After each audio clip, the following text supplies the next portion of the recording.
തന്നെ കൊടുക്കാൻ ശ്രമിച്ചവർക്കെതിരെ തുറന്നടിച്ച ഡോക്ടർ ഹാരിസ്. കേരളം കൂടെ നിന്നപ്പോഴും ചില സഹപ്രവർത്തകർ തന്നെ ജയിലിൽ അയക്കാൻ ശ്രമിച്ചു. മെഡിക്കൽ കോളേജ് സൂപ്രണ്ടും പ്രിൻസിപ്പലും വാർത്താസമ്മേളനം നടത്തിയത് ഞെട്ടിച്ചെന്നും ഡോക്ടർ പറഞ്ഞു.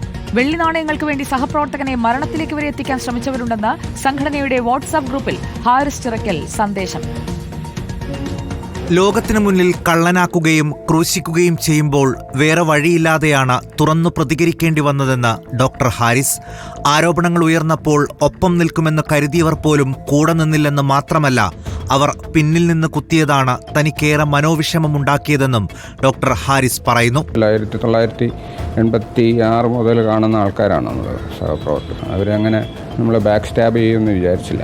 അതേസമയം ഡോക്ടർ ഹാരിസ് വാട്സാപ്പിൽ സന്ദേശം അയച്ചതിന് പിന്നാലെ DME ഡോക്ടർ വിശ്വനാഥനടക്കം 3 പേരെ KGMCTയുടെ ഒഫീഷ്യൽ വാട്സാപ്പ് ഗ്രൂപ്പിൽ നിന്ന് പുറത്താക്കി. DMEയെ കൂടാതെ മെഡിക്കൽ കോളേജ് പ്രിൻസിപ്പലിനെയും സൂപ്രണ്ടിനെയുമാണ് പുറത്താക്കിയത്. എന്നാൽ പുറത്താക്കലിൽ ഹാരിസിന്റെ വിഷയവുമായി ബന്ധമില്ലെന്നാണ് KGMCT നൽകുന്ന വിശദീകരണം. 3 പേരും KGMCTയുടെ ജനറൽ ഗ്രൂപ്പിൽ അംഗങ്ങളായി തുടരും. അഡ്മിനിസ്ട്രേറ്റീവ് തലത്തിലുള്ളവരെ പുറത്താക്കുക സ്വാഭാവിക നടപടിക്രമമാണെന്നും പുറത്താക്കുന്ന വിവരം മൂവരെയും മുൻകൂട്ടി അറിയിച്ചിരുന്നുവെന്നും സംഘടന വ്യക്തമാക്കി. റിപ്പോർട്ടർ, തിരുവനന്തപുരം.